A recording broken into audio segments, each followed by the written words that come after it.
Once a month, we visit with our partner at the Southern Oregon University Laboratory of Anthropology for a program called Underground History. Our host, Chelsea Rose of SULA, brings in people and stories that highlight our past. I've been looking forward to today's program. I was not aware that some gravestones had recipes written on them. Including a recipe on a grave is a sweet way to honor the person who dies through sharing a food they loved with the world. Today, Chelsea visits with Rosie Grant, an archivist who finds recipes on gravestones, researches the departed person, and showcases the recipes she finds on her popular TikTok and Instagram pages. Chelsea spoke with Rosie about her activities and shares her own attempt at some gravestone fudge. You're listening to Underground History on Jefferson Exchange, a collaboration between JPR and the Southern Oregon University Laboratory of Anthropology, or like we like to say, SULA. I'm your host, Chelsea Rose, and each month we take a deep dive into little-known aspects of history in Oregon and beyond. Today I'm joined by Rosie Grant, gravestone archivist who has been documenting recipes memorialized on headstones. And Rosie, thanks for joining us. Hey, thanks so much. Great to be here. Yeah, so to get us started, how on earth did you discover that this was a thing? And when did this thing kind of take over your life? Great questions. I discovered this was a thing basically a little over a year ago. I was interning at a cemetery in Washington, D.C. I was just in the digital archives program, and I was studying to get my library science master's degree at the University of Maryland. And I was taking a class basically on social networks, how all that works. And because of this class, we had to start like a TikTok account. So I was TikToking about cemeteries and gravestones, and that's how I heard about the first one, which was the grave of Naomi Odessa Miller Dawson in Brooklyn, New York. And she has a Spritz cookie on her gravestone. And then while learning more about Naomi, I learned that there were other people, mostly women, who also had it on their gravestones. So, yeah, it definitely took over my life basically starting last October. And I keep thinking, I'm like, oh, this is the last gravestone every time a new one pops up. And there keeps being more out there. Oh my gosh, that's so cool. So you actually are a legit archivist, like a professional archivist, and this just happens to be your archive, I guess, the cemeteries across the U.S. Yeah, in a weird way, yeah, exactly that. That's so cool. So, as an archaeologist, I'm used to dealing with stuff much older, but it seems like a lot of the headstones that you're finding these recipes on are like mid to late 20th century. Is that right? Or what's kind of the time frame? Yeah, exactly. They're generally pretty recent, the newest one being in 2019 that I've come across, and the oldest one just being in 1994. So these are all pretty recent gravestones. Wow. And so is there like somebody that like pioneered this? Like, have you found the oldest one and then other people heard of it? Or do you think it's kind of like just coincidence that people across the U.S. are like, I love this recipe so much, I'm going to put it on my headstone? Yeah, I think it's exactly that, the latter. Like, it seems to be, this is just my sense interning at Congressional, was gravestones in general, especially in North America, are getting a lot more personalized. And so that could look like, if anything, that's the trend of like, whatever is important to you, you put it on your gravestone, and that could be dogs, your hobbies, your activities. And so for a number of people, it was a particular recipe they were known for. Of the families that I've talked to, they all were not aware that there were others out there. But, when they were coming to plan the celebration of their person and memorialize that on a gravestone, they're like, what are they known for? And it was a very particular recipe. I love that. So you have been working with the families. That's interesting because, a lot of times people have like the secret family recipe that, the thing is like, I'm going to take it to my grave. And this is like a very different interpretation of that. Like they're taking it to their grave, but they're sharing it, not like it's not secret forever. Yeah, no, it's exactly that. Everyone seems to be a little bit different. Like Naomi, the Spritz cookie in Brooklyn, her particular recipe was a very careful. She never told anyone in her lifetime what the recipe was. People would ask for it. They loved these Spritz cookies. And it was when it was planning her gravestone, her son recommended, why don't we put your, precious recipe on it? And at first she wasn't, she said no. She was like, no, this is my secret recipe. And then eventually she came around and gave the ingredients. It doesn't even have the instructions. So the instructions are still secret. Versus other people, they were like, yeah, this is the thing I talked to this one woman who's actually still alive, named Peggy Neal. Her gravestone is in Arkansas. She's still alive and well, but when she was planning it out with her husband who passed away, she was like, everyone knew that this was the cookie I made. Like, my kids' teachers would request it. I would bring it to gatherings. And I felt really proud of that. And so that's why she decided to put on her gravestone. I love that. And that's really interesting about sometimes it's the ingredients but not the instructions, because sometimes there is like a literal space issue. You can only put so much text in there. But I bet too, confession, I tried one of these recipes last night. I tried the recipe for fudge. And, oh my gosh, how did it go? Well, I have never made fudge before, and I was like, this one looks super easy. I love carrot cake, and I wanted to make that one, but I have a nut allergy, and I thought altering a recipe on a headstone is a recipe for being haunted. So I was like, I better not go there. So I tried the fudge, and I had to, in real time while I'm stirring, hot sugar and milk, had to Google, what is soft boil stage and what does this mean? All these, because there isn't really clear instructions. So in my mind, I was thinking that the family had seen her make this so many times that they just needed the prompts, but they knew, the stages and stuff like that. So, I don't know. So I'm not a great baker, and I think we can add fudge maker to that list. But it was my first attempt, and it's hard, chocolate, butter, milk and sugar is edible no matter what, but I'm sure Kay made it much better. I'm laughing that you picked the fudge because that one has given me the most trouble. I've probably remade it the most times. Someone even was like, oh, it's because, I've been crowdsourcing a lot of these on TikTok of, I'll make it and all these people will weigh in of, oh, this is how my family makes it. And a lot of people were like, oh, it says 2 squares of chocolate, but it doesn't say how big the squares are. So they're like, you should probably use more chocolate. And I actually visited Kay's gravestone in Utah, and when I went there, I also had made a pretty terrible rendition of the fudge. I mean, it was still chocolate and sugar, and so it was great. But we met another family that was also not related to her that had made the fudge properly and brought it to the grave, and they were enjoying it there. So we traded fudge. Oh, Theirs I love was it. So much better than mine. And oh, they were like, my yeah, gosh. we used a candy thermometer, and I was like, dang, you got me beat. Yeah, I had to Google what is 2 squares of chocolate, because the chocolate that I use, the baking chocolate, I was like, this cannot be it. So one thing I said 1 square is an ounce, but I still don't think that was enough. Yeah, I think that has been my problem too. And someone was like, yeah, you should get a candy thermometer. And I was like, you know what, why not? I bought a cookie press. I bought an ice cream maker, just trying to make these recipes. So a thermometer makes sense too. Yeah, you're getting all the gear. You're listening to Underground History on JPR. I'm Chelsea Rose, and my guest today is Rosie Grant, historian, chef, archivist, and headstone recipe curator. So, what kind of, you talked a little bit about people having these recipes and putting it on there, and, now there's photos and dog pictures and all that stuff. But, food is so tied in with memory and family and love. And it's just, it looks like in addition to headstone recipes, you've also been kind of collecting other recipes associated with memorials and lost loved ones. Is that right? Yeah, I'm starting to expand a little bit just because I only have about 20 recipes and gravestones. And I do exactly that. Food and death are so tied together. I just finished the book Dying to Eat by Professor Candy Can, and she talks a lot about this of food and memory and nostalgia, and when you are grieving someone and you miss someone who's no longer here. For me, I'm craving the food that I had with them, the meal times that I had with them. If they had for my grandmother, one in particular, she made a yellow cake, and so whenever I miss her, I want to eat her yellow cake that she made for all my birthdays. And so, yeah, expanding it into, food and memory in general. I, for Christmas, got a lot of, funerary cookbooks, my poor family, and my wish list on Christmas. But there's a lot of, for me, I've been really interested in the Texas sheet cake, which is very popular. And there's different types of North American sheet cakes, which feeds a lot of people. It's very comforting.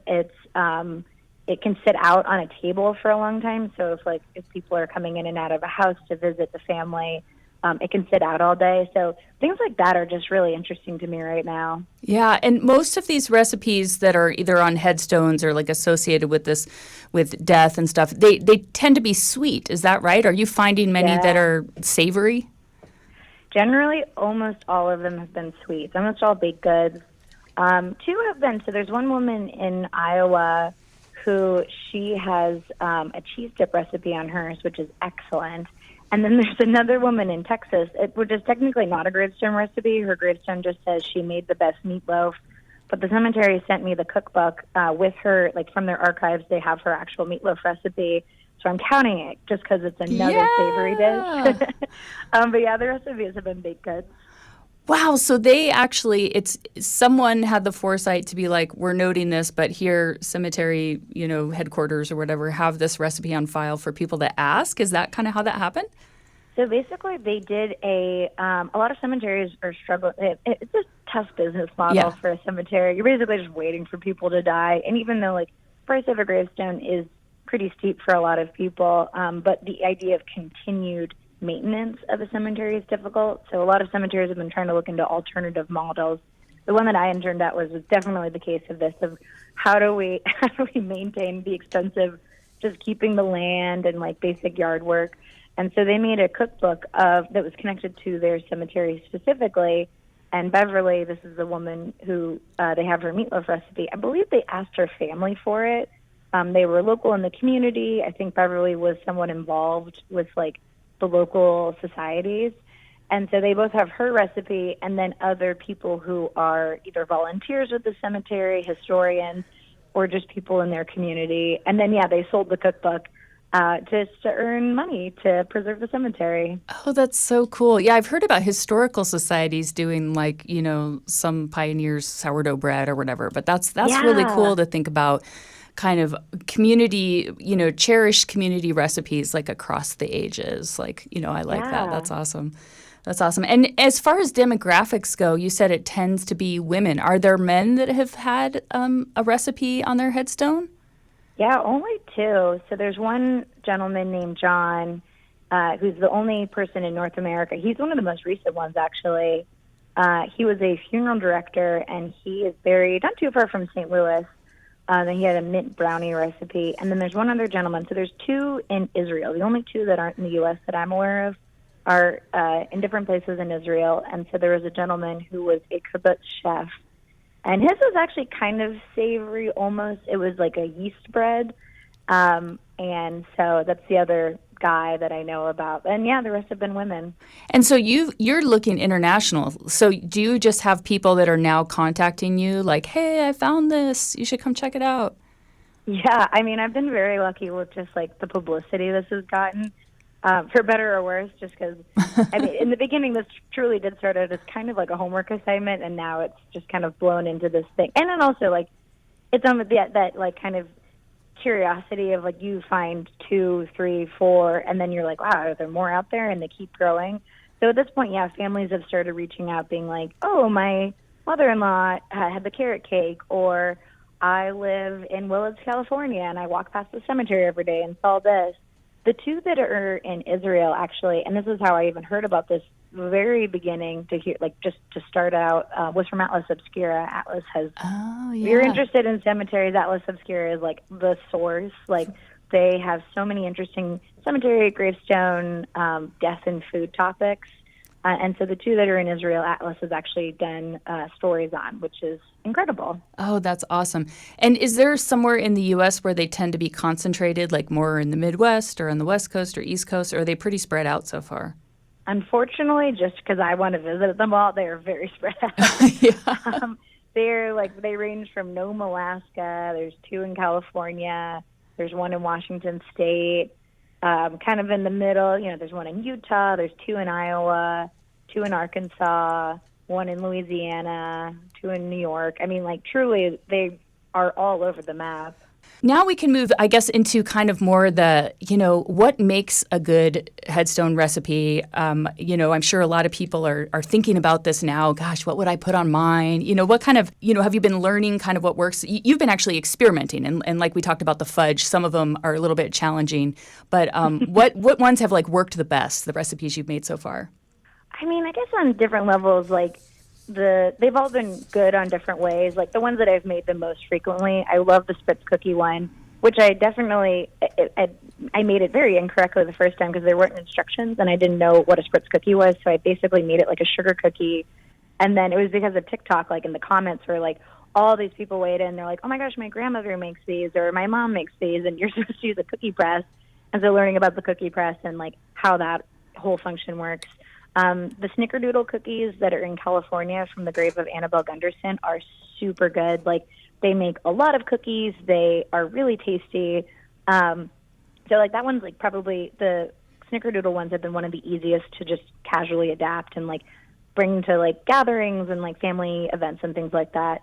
I would say like, I mean, it's been interesting hearing how people picked a particular recipe. Like even for the case of the woman in Iowa, she was really like, she had this like emotional connection to this cheese dip recipe because she worked at a restaurant and that was where she met her husband. And so she would like serve it at events, but it was also like this connection with her and her loved one. And so it seems to be whatever, like, if, of all places, I was hearing Ina Garten talking about this, and she was like, now would I pick my most popular recipe or would I pick the one that I have the most sentimental attachment to?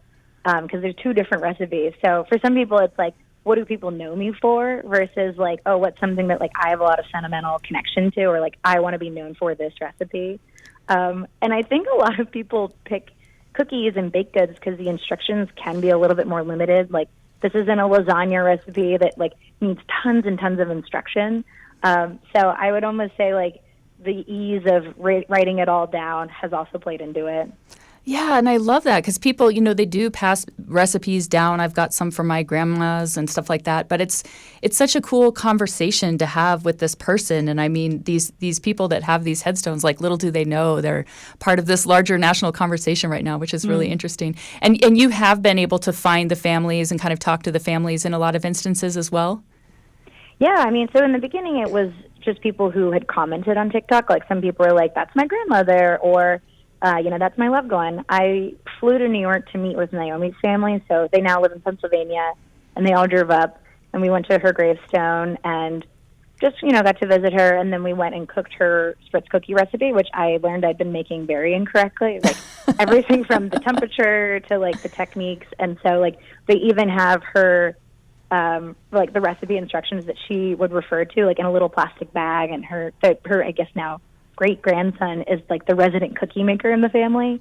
But there's definitely more out there. Like the one in Nome, Alaska, I don't even know the name of the person. Someone on a blog had posted these no-bake cookies. So I would love to learn more about truly all of these people. Like if family members wanted to cook with me, I think that would be a goal in the next few years of like whatever people would be comfortable with. Yeah. Because like it's such a beautiful way to remember, like, yeah, I don't know. It's just, there's something about food that's like just so tangible and it's very cool. Yeah, and that's, kind of like I was thinking about like where this project has taken you. You said you started, it's basically a homework assignment, and now it's like, probably shaping the trajectory of your career and stuff. And I mean, are you thinking like where do I go from here? Like a book, a website, or like you said, cooking with the families and stuff like that? Like how is this informing like the way you're kind of thinking about your future as an archivist? Yeah, I think I definitely, I feel like last year was very like, it was just kind of a year of awareness of like, oh, I think there's only 2 of these. Oh, there's 20 of them kind of by the end of the year. And so going into this year, I think I would like to travel to all of them. If family members would be open to meeting and cooking together, I think that would be incredible. But also if they're like, this is its own thing, allowing them that too. I think like a book could be really interesting. A lot of people have commented asking about it, just like a book collection. Not everyone is on TikTok or on social media. I would definitely want to check with the families first to make sure like comfort levels and like, their feelings on it. And then, yeah, I don't know. I mean, I keep thinking that this project will end once I stop finding them, but new ones keep coming out. And yeah, in the meantime, I think like learning about like funeral foods and things like that is like another additional direction I might go into. Yeah, and one of the things I love about this too is, you're finding these outdoor archives. So as archaeologists, we are always working with, the archives in the outdoors and usually underground. But here you have this whole new data set that a lot of people haven't thought about in this way. And so I think that's really cool. Is that something, have you been thinking about it that way? Yeah, completely. So, I mean, this whole, in addition to it being for school, I interned at Congressional Cemetery as with their digital archives. And I think I'd never really thought about how precious and important cemetery archives are. And this even comes at a time where, at least in the DC area, a lot of cemeteries are at risk. Like, they just get bulldozed over if they don't know who owns different plots of land, things like that. And so there's been a lot of, particularly for like minority communities, cemeteries that have been lost and their archives on top of that. And so they're really precious, and they say so much about a community, people who are buried there. Someone at Congressional called cemeteries like outdoor museums, which I think is really beautiful. And so, yeah, I mean, I think there's so much to dig into cemetery archives itself. There's just so much information to uncover. Yeah, that's what I was thinking too. Like one of the things this highlights is how these are, living heritage, like spaces that people kind of maybe think are like historical or like irrelevant. But here's this way that these are really engaging and relevant and have tangible connections to the people that are living today and visiting them. And I think that's so cool. Are there other things you've seen when you're visiting these cemeteries that you're like, okay, that's another rabbit hole that I want to go down at some point, but I don't have time yet. I'm still trying to perfect this fudge. Yeah, right. Oh, gosh, there are so many different things. I mean, I got connected with this Arkansas historian, and she's been interested in food, anything food related on cemetery gravestones. So she was the one who let me know about there's 2 sugar cookie recipes, and she gave me the contact information for Peggy Neal.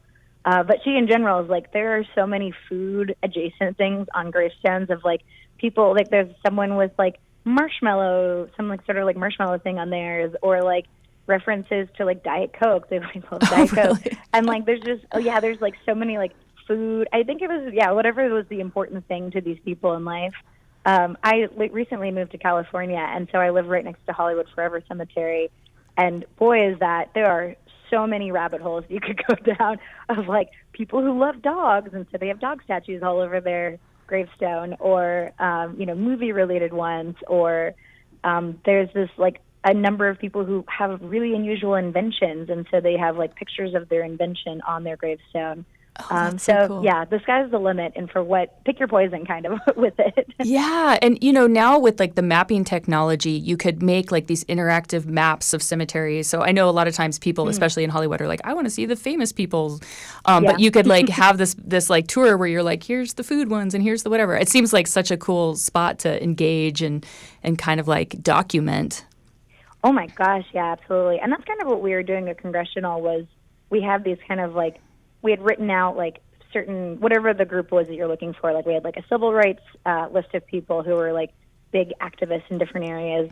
And so we had like a Google Arts and Culture like web page for that, and you could click to where all the gravestones were, and like in theory we're supposed to be all geolocated. Congressional was very experimental in like apps and data mapping, so you could like go on a walking tour using these like digital maps. And even honestly, Find a Grave is kind of cool for that. It might not be like by interest or like category, but like a lot of Find a Graves, if you go to them, you find the person. Some of them give you like the geo coordinates for where that exact gravestone is. So like, yeah, there's so much digital options for just learning about people. Yeah, and I think too, like the more your data set grows, which I'm assuming it will, then different researchers could even look at patterns of like, what kind of recipes are the most precious in different parts of the state, and how does that tie in with like culture? And as the archaeologist, I'm just like, this is so much data, because we usually, we have to like be happy with like, we found chicken bones from dinner. We never find archaeological remnants of cookies or fudge, so we have to really rely on other ways of like tracking that down. And we know that sweet things have always kind of been important and like a treat. So this is such a cool way to document that. Yeah, and so yeah, is your day job now doing this kind of stuff, or are you like in actual archives and have to not hang out in cemeteries all day now? Unfortunately, I mean, wouldn't that be the dream? Yeah. No, I work at the Women's Center for UCLA. So I do like web stuff. I do love digital storytelling. Like that's been, I think, that's kind of even my entry point to like library and archives in general. I was a digital manager at the National Building Museum in DC, and was like, oh my gosh, like this is so fun. So I was coming at it from like the communication side, but I was like, I want to get like in the data. Like this is super cool. Like when you can really get like, do like data mapping and things like that. So that's kind of where I started the program in general. And then, so now I work at the Women's Center, but I'm also a part-time librarian, the digital librarian at the American Jewish University, which has been very helpful because for the 2 gravestones in Israel, they were in Hebrew. So the other librarians very kindly translated them for me so I could actually cook those recipes. Oh, that's awesome. That's awesome. And, one other thing I was thinking about, too, is when people think about archives and libraries, I mean, I spend a lot of time in libraries, and I know librarians are just the coolest. But people probably don't usually think about TikTok being a tool to, engage people in this kind of history and documentation and, the reason why it's so important that we have people, documenting all the things about the world around us. So, I mean, has that kind of changed the way you think about social media and TikTok and stuff and the power that it can bring to projects? Oh, my gosh, absolutely. I mean, I think that's why my program it was an optional class for sure, but the power of TikTok, I've worked in social media for about a decade now, and I've never seen anything like this platform. I mean, who knows, it might get also banned and, for whatever reason, data privacy aside. But for me, it's given me this huge community of cemetery enthusiasts who I think also I think they were always there, but between TikTok and of course the pandemic, we all became so digitally connected, and so this huge group of people, it feels because me included, grew out of this, and it's been amazing. So I feel like if people who are interested, it's definitely worth exploring. Whatever your thing is. If people are welcome to reach out to me on Instagram as well if they have questions about going viral in TikTok, because that's kind of what the class is for. But I've noticed that a lot of libraries have gone onto it because it's a really easy way to quickly communicate resources, things that you need to advocate for. And yeah, it's truly, I have so much fun with it. It's really incredible the power of it. Yeah, that is so cool. I do Instagram and Facebook, but I haven't branched into TikTok yet, but we have a lot of fun stuff on archaeological sites, so maybe we should think about that. Hey, yeah, absolutely. Oh my gosh, archaeology TikTok, amazing. Yeah. So what's the best way for people to reach out to you if they found a headstone that they want to share? Is that through Instagram or TikTok, or what's the best way to let you know? Yeah, for sure. So TikTok actually just used to be you couldn't message people if they didn't follow you back on TikTok, so I generally said Instagram. If you follow me, Ghostly Archive, on Instagram or TikTok now, you can send me a message. I also have a link tree there, which people can email me. So people have been kind of reaching out in all different ways. Of course, if they have any food-relating gravestones or even an interesting gravestone that they would recommend, I love to hear about all of it. Yeah, and wouldn't it be cool to find, I guess the next thing is there a gravestone, shaped like a cookie or something? Oh, my gosh, that would be amazing. Yeah, I mean, I get so many bizarre people, gravestone stories. There's this woman who, I think she's buried in Mexico, who her gravestone looks like a male anatomy piece. And I've been sent this article 50 times now. Have you seen this one? And I'm I both hate and love that I am now the person who gets this article. But honestly, it's so cool to see all the different ways that people are choosing to be memorialized. That's it's a really right. cool thing. And how cool that you're listening and watching and documenting that for everybody. So that's awesome. Gosh, thank you so much, Rosie, for joining us today. I've just had so much fun talking to you, and I look forward to making another attempt at that fudge and seeing if I can't do a little bit better. Good luck to us both. Yeah. So we will follow you on Instagram, and thank you so much. And this is Underground History on the Jefferson Exchange, and you can find us online at jeffnet.org. And thanks for joining us, and we'll see you next time.